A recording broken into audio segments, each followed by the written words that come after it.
السلام علیکم ورحمۃ اللہ وبرکاتہ۔ اعوذ باللہ من الشیطان الرجیم، بسم اللہ الرحمن الرحیم۔ رب اشرح لی صدری ویسر لی امری واحلل عقدۃ من لسانی یفقہوا قولی۔ اے اللہ تعالیٰ تو میرا سینہ کھول دے، میرے لیے میرا کام آسان کر دے، میری زبان کی گرہ کھول دے تاکہ لوگ میری بات سمجھ پائیں۔ اللہم صلی علی محمد و علی آل محمد۔ آج میں آپ کو قرآن مجید اور اس کی تلاوت کے آداب بتا رہی ہوں۔ آپ اس کو غور سے سنیں اور دیکھیں کہ آپ سے کیا کوتاہی ہوتی ہے، اور آپ لوگ اس کو اپنے اندر ہدایت پائیں۔ اس کو سن کر آپ کو انشاءاللہ اور مجھے انشاءاللہ ہدایت ملے اور میں قرآن شریف کی تلاوت کے آداب کو سیکھ لوں۔ بسم اللہ الرحمن الرحیم۔ یہ ایک سوال جواب پر ہے، سوال جواب پر منحصر ہے۔ آپ اس کے سوال بھی سنتے جائیے جو آپ کے دماغ میں بھی ابھرتے ہوں گے اور آپ کسی اوروں سے بھی سنتے ہوں گے۔ اس سب کے جواب ہیں۔ نمبر 1، قرآن مجید کی عظمت و ہیبت کے متعلق خود قرآن مجید کیا کہتا ہے؟ جواب، اللہ پاک فرماتے ہیں اگر ہم اس قرآن کو پہاڑ پر نازل کرتے تو وہ لرز اٹھتا۔ سورہ حشر 21۔ سوال، قرآن مجید کیسی کتاب ہے؟ جواب، یہ صرف متبرک اور مقدس کتاب ہی نہیں ہے بلکہ یہ کتاب ہدایت ہے۔ اس میں وہ ضابطہ حیات بتایا گیا ہے جس پر عمل کر کے ہم دنیا اور آخرت میں فلاح پا سکتے ہیں۔ نمبر 3، قرآن مجید کو کس قسم کے شعور اور احساس سے پڑھنا چاہیے؟ جواب، پہلے سے قائم کردہ نظریات سے دماغ کو خالی رکھیں، طالب علم کی حیثیت سے پڑھیں اور یہ سمجھ کر پڑھیں کہ یہ اللہ جل شانہ کا کلام اور فرمان ہے جس میں کوئی شک نہیں اور جو ہماری فلاح کے لیے نازل کیا گیا ہے۔ سوال، قرآن مجید کی تلاوت سے پہلے کیا کرنا چاہیے؟ جواب، باوضو ہو، بدن، کپڑے اور جگہ پاک ہو اور اعوذ باللہ من الشیطان الرجیم اور بسم اللہ الرحمن الرحیم پڑھ کر تلاوت شروع کریں۔ سوال، قرآن مجید کی تلاوت کے وقت کس چیز کا یقین محکم ہونا چاہیے؟ جواب، یہی کتاب دنیا کی تمام کتابوں سے سچی، اصل اور مکمل ترین ہے۔ نمبر 1 جواب۔ نمبر 2، زندگی میں رہنمائی اسی کتاب سے مل سکتی ہے۔ نمبر 3، اپنے خواہش نفس کے مطابق اس کو معنی پہنانے کی بجائے ان پابندیوں کو معلوم کرنا ہے جو اللہ نے لازم کی ہیں۔ سمجھ میں آ گیا آپ کو؟ یہ قرآن مجید کی تلاوت کے وقت کس چیز کا یقین ہمارے دل میں پکا ہونا چاہیے؟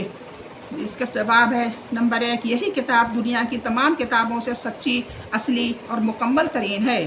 نمبر 2، زندگی میں رہنمائی اسی کتاب سے مل سکتی ہے۔ اگر ہم چاہتے ہیں کہ ہمیں رہنمائی ملے تو اس کتاب کے علاوہ دنیا میں کوئی اور چیز نہیں ہے جو ہمیں رہنمائی عطا فرمائے اللہ کے حکم سے۔ نمبر 3، اپنے خواہش نفس کے مطابق اس کو معنی پہنانے کے بجائے ان پابندیوں کو معلوم کرنا ہے جو اللہ نے لازم کی ہیں۔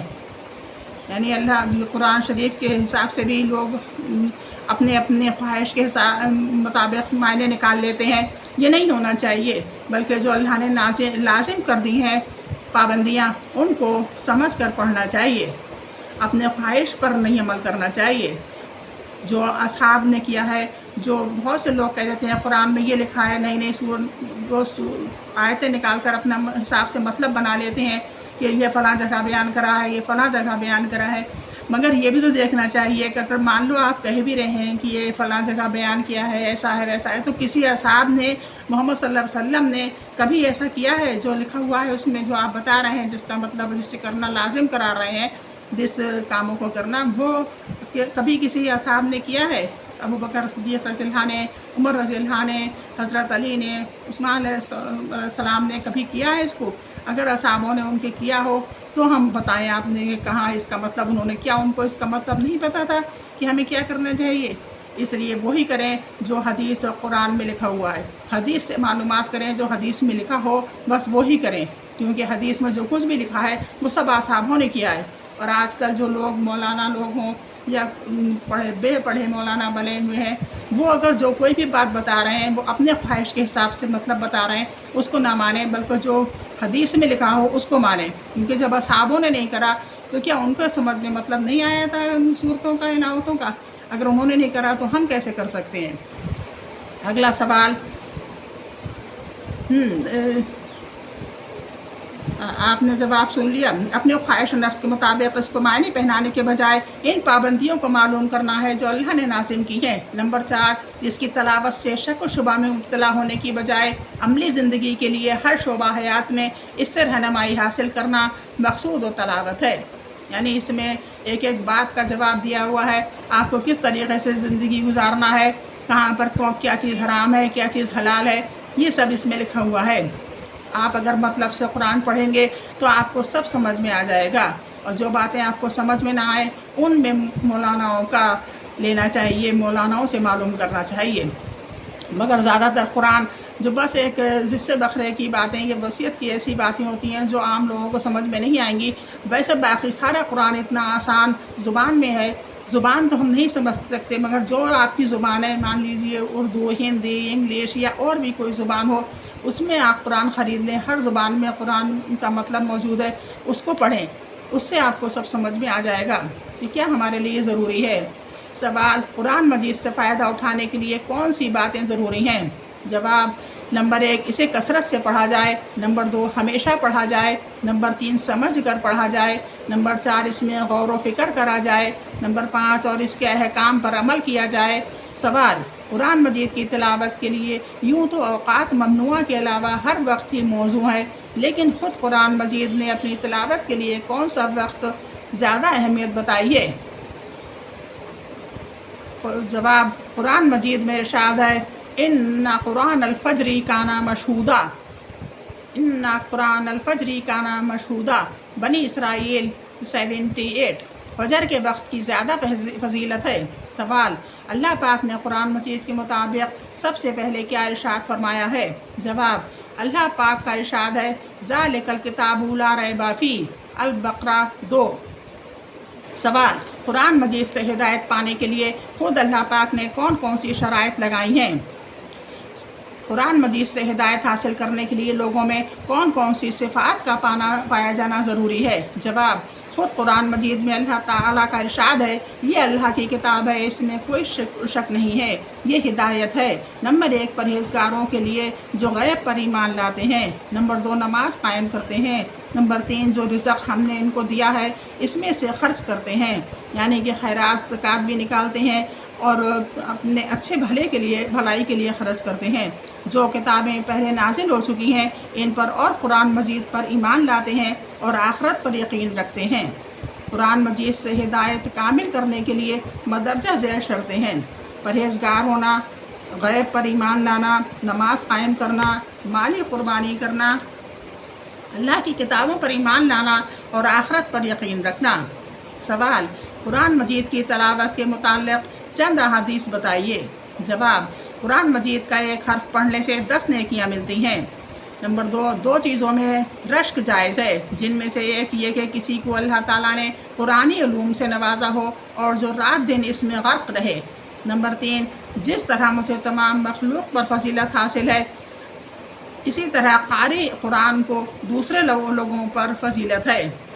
اس لیے جیسے کہ دو چیزوں میں رشک جائز ہے، جن میں سے ایک یہ کہ کسی کو اللہ تعالیٰ نے قرآنی علوم سے نوازا ہو، یعنی علم دیا ہو قرآنی، اور جو رات دن اسی میں غرق رہے. نمبر 3، جس طرح مجھے تمام مخلوق پر فضیلت حاصل ہے، اسی طرح قاری قرآن کو، جو قرآن کا قاری ہے، دوسرے لوگوں پر فضیلت ہے. نمبر 4، اپنے گھروں کو قرآن کی تلاوت اور نماز سے روشن رکھو. نمبر 5، میری امت کی سب سے افضل عبادت تلاوت قرآن ہے. نمبر 6، تلاوت اللہ کا دسترخوان ہے، اسے نہ چھوڑو.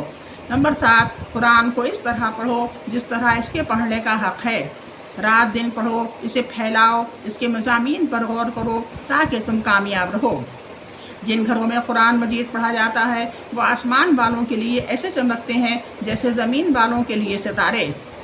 نمبر 9، جس نے قرآن مجید پڑھا اور اس پر عمل کیا جس نے قرآن مجید پڑھا اور اس پر عمل کیا تو قیامت میں اس کے ماں باپ کو ایک تاج پہنایا جائے گا جس کی چمک آفتاب کی روشنی سے بھی زیادہ ہوگی. نمبر 10، اللہ تعالیٰ کے کچھ مخصوص بندے ہیں. کسی نے عرض کیا یہ کون ہے؟ فرمایا اہل قرآن. تم میں سے بہترین شخص وہ ہے جس نے قرآن کو سیکھا اور سکھایا. سوال: قرآن مجید کو چھونے کے لیے کون سی شرط لازم ہے؟